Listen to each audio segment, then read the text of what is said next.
Hi everyone, welcome to digital GK classes. So as you know कि आपका exam है, but उससे important एक बहुत ही इंपॉर्टेंट चीज़ मुझे लगा कि आपके साथ जो है बताना चाहिए। बिकॉज बहुत सारे ऐसे स्टूडेंट्स होते हैं जो कि जिन्हें लगता है कि वो सही चीज़ पढ़ रहे हैं, सही आंसर वो याद कर रहे हैं, बट एग्ज़ाम का रिजल्ट आता है और फिर उसमें एक वही डीमोटिवेशन की एक नंबर से नहीं हुआ। बहुत सारे ऐसे भी स्टूडेंट्स मिलते हैं जिन्होंने पढ़ाई तो बहुत अच्छे से की होती है, बट ये गलतियाँ अगर आपने की तो आगे जाकर बहुत ही एक तरीके से देखा जाए तो बाद में रिग्रेट भी होगा और पता भी नहीं चलता है कि आखिर में किस वजह से हम फेल हो गए।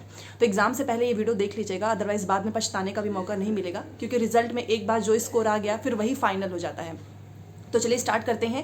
एंड आप में से ही बहुत सारे स्टूडेंट्स ने ही ये फीडबैक दिया, तो मुझे लगा कि ये बात मुझे सबके साथ शेयर करनी चाहिए, क्योंकि जितने लोगों का मैसेज आता है मैं पर्सनली उतने लोगों को तो बता देती हूँ, बट हज़ारों ऐसे स्टूडेंट्स हैं और लाखों ऐसे बच्चे हैं जो हर साल एक एक दो दो नंबर से फेल हो जाते हैं। तो उन तक ये मैसेज जो है मैंने सोचा कि पहुँचाना चाहिए, और सबसे बेटर होगा कि हम वीडियोज़ के ही थ्रू जो है पहुँचाएँ। तो वीडियोज़ को ज़्यादा से ज़्यादा लाइक कर दीजिएगा, ताकि जो इनोसेंट स्टूडेंट्स हैं जो कि भरोसा कर लेते हैं मार्केट में किसी भी किताब पर, और फिर बाद में उन्हें पता भी नहीं चल पाता है कि वो जो पढ़ रहे हैं वो सही कंटेंट नहीं है। तो चलिए स्टार्ट करते हैं। देखिए, सबसे पहले आज मॉर्निंग में ही मेरे पास टीम के द्वारा जो है बहुत सारी स्क्रीनशॉट शेयर किए गए, जिसमें कि स्टूडेंट्स एनसीईआरटी किताब पढ़ रहे हैं। मतलब जो हमारे नोट्स हैं, अगर मैं बेसिकली बात करूँ, सोशल साइंस का ही मैंने नोट्स बनाया, बिकॉज मेरा खुद का भी सोशल साइंस सब्जेक्ट था जब मैंने पास किया। फिर मुझे लगा कि आप सभी के साथ भी मुझे अपने ये नोट्स शेयर करने चाहिए। बहुत ही कम प्राइस में है, शॉर्ट एंड कंसाइज है, बट 40 नंबर पक्का यहीं से आएगा, क्योंकि हिस्ट्री, ज्योग्राफी, पॉलिटी तीनों 40 नंबर का आता है। समय कम है और रिवीजन ही करना पड़ेगा, क्योंकि देखिए ये जो गलती मैं आपको बता रही हूँ ये एनसीईआरटी से ही होके जाएगी। अगर आपने एनसीईआरटी नहीं पढ़ी है, आपने केवल प्रीवियस क्वेश्चंस किया है, तो फिर आपको पता भी नहीं चल पाएगा। तो अगर आपको नोट्स लेना होगा, हिंदी मीडियम में भी है, इंग्लिश मीडियम में भी है। व्हाट्सअप नंबर आपको स्क्रीन एंड कॉमेंट सेक्शन मिलेगा, टीम के द्वारा आपको तुरंत जो है व्हाट्सअप पे PDF मिल जाएगा। ठीक है, देखिए जो स्क्रीनशॉट शेयर हुआ उसमें ये था कि एनसीईआरटी में कुछ और आंसर लिखा है और जो किताब है उसमें प्रीवियस क्वेश्चन के आंसर कुछ और हैं। सबसे पहले मैं एक चीज़ पर्सनली मैंने देखा है, क्योंकि जब मैं अपनी तैयारी कर रही थी उस समय भी मैंने किताब लिए थे मार्केट से, और नाम बताना नहीं चाहूँगी, क्योंकि उस किताब से मैंने जब पढ़ना स्टार्ट किया तो ऑलरेडी मैंने थोड़ी बहुत चीज़ें मुझे पता थी पहले से ही, जैसे हिस्ट्री, ज्योग्राफी, पॉलिटी का। तो जब हमको पहले से जब पता होता है, तो जब आप आंसर करते हैं तो आपको खुद लगता है कि यार ये तो गलत लग रहा है, ये सही नहीं होगा। जैसे कि आप लोग भी मैसेज करते हैं कि ये आंसर तो नहीं लग रहा है, फिर ये आंसर कैसे मान लिया गया है किताब में। तो मार्केट में बहुत सारी ऐसी किताबें हैं जिसमें प्रीवियस और क्वेश्चंस के सीटेट वाले ही आंसर गलत दिए होते हैं, बहुत सारे गलत होते हैं। और बहुत सारे ऐसे इनोसेंट स्टूडेंट्स जो कि केवल प्रीवियस और क्वेश्चंस ही करते हैं और वो मार्केट से ही किताब लेकर करते हैं। कंपेयर टू बुक्स मुझे लगता है कि ऑनलाइन चीज़ें थोड़ी सही होती हैं, बट किताब में, और ये मैं जेनविन चीज़ें आपके साथ शेयर कर रही हूँ। मैं ये नहीं बोल रही हूँ कि आप मेरा नोट्स ले लो, आपके पास है तो आप वही पढ़ो, आपके फ़ायदे की ही चीज़ बता रही हूँ। ठीक है, आप नहीं लोगे नोट्स तो भी कुछ नहीं जाएगा मेरा, बट मैं चाहती हूँ कि आपका एक नंबर भी वेस्ट ना हो। तो उस किताब में जो है बहुत सारे आंसर गलत थे, फिर मैंने वो किताब से लगाना ही बंद कर दिया। मेरे बहुत सारे पैसे वेस्ट हो गए किताब में, बट फिर भी पढ़ना तो जरूरी है ना, पास होना जरूरी है, तो वो पैसा मैटर नहीं करता है। फिर मैंने ऑनलाइन रिसोर्स यूज़ किया, फिर मेरे आंसर सही होने लगे। तो यही सेम चीज़ स्टूडेंट्स के साथ हो रहे हैं। जब वो क्वेश्चन सॉल्व करते हैं और एनसीईआरटी उन्होंने ऑलरेडी पढ़ी हुई है, तो फिर जब वो क्वेश्चन सॉल्व करते हैं तो मेरे पास फोटो भेजते हैं कि इस किताब में तो ये आंसर है और एनसीईआरटी में ये है। तो जी हाँ, एनसीईआरटी पे ही आपको भरोसा करना है। दूसरे टाइप के वो स्टूडेंट्स होते हैं जिन्होंने एनसीईआरटी पढ़ी नहीं होती है, उन्हें लगता है कि जो किताब में आंसर दिया है उन्हें पता भी नहीं चल पाता है। अब मान लो आपने कभी एनसीईआरटी पढ़ी ही नहीं, तो आपको क्या पता चलेगा कि डलहौजी का क्या आंसर होगा, कैनिंग का क्या आंसर होगा, फॉर एग्जाम्पल।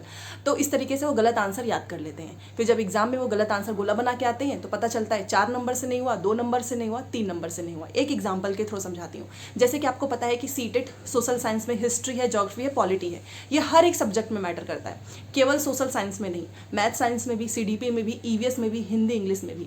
अब ये सोशल साइंस का हिस्ट्री का एक बहुत फेमस क्वेश्चन है जो कि सीटेट हर साल पूछता है, डलहौजी और कैनिंग से एक क्वेश्चन आएगा ही।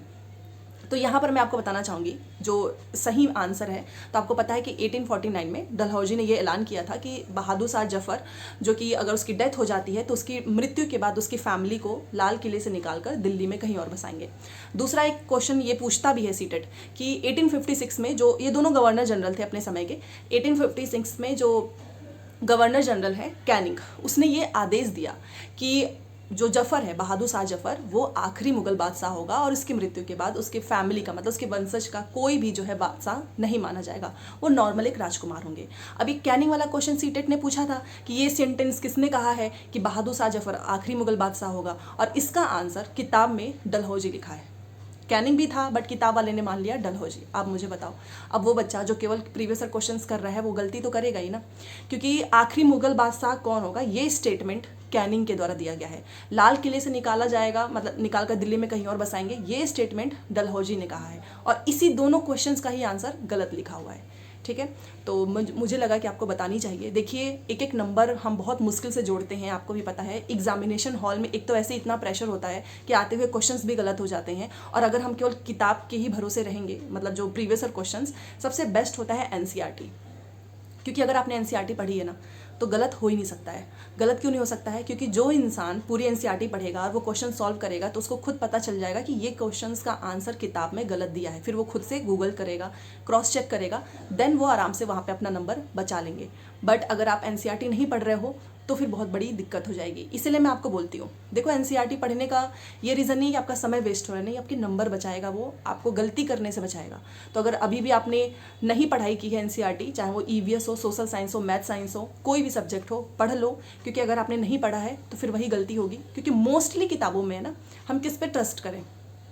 किताबों में गलती हो ही जाती है। एक तो वो लोग जल्दीबाजी में बना देते हैं, जल्दीबाजी में मार्केट में निकाल देंगे, आंसर भी नीचे का कम से कम एक एक सेट का मैं आपको बताऊं तो 20-20 गलत होते हैं।